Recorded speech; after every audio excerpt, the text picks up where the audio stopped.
Hello friends, welcome to CVK Railways. First to LHB run of train number 12769 12770 Secunderabad Tirupati 7 Hills Superfast Express. Front వచ్చేసి train Kurnool railway స్టేషన్కి అయితే enter అవుతుంది. So ఇందులో మీరు observe చేస్తే మనకి ఫస్ట్ ఉన్న ఈవెజ్ తప్ప మిగిలినవన్నీ కూడా కొత్త కోచ్లే అనమాట.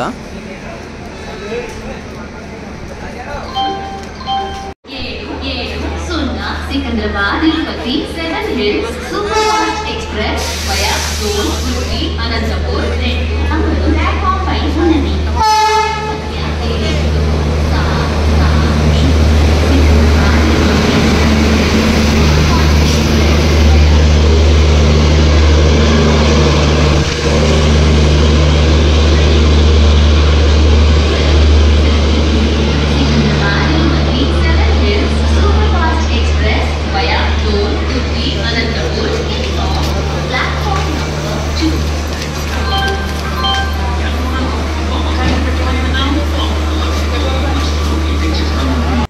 ఫ్రంట్ వచ్చేసి ట్రైన్ స్టేషన్ నుంచి అయితే డిపార్ట్ అవుతుంది. సో బోర్డ్స్ కూడా చేంజ్ చేశారు, మీరు ఈ వీడియో అయితే అబ్జర్వ్ చేయొచ్చు. అంటే రేక్ షేరింగ్ ఉన్న ఇతర ట్రైన్స్ యొక్క నేమ్స్ కూడా ఉన్నాయి.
వీడియో గురించి మీ అభిప్రాయాన్ని కింద కామెంట్ రూపంలో చెప్పండి. Thank you for watching.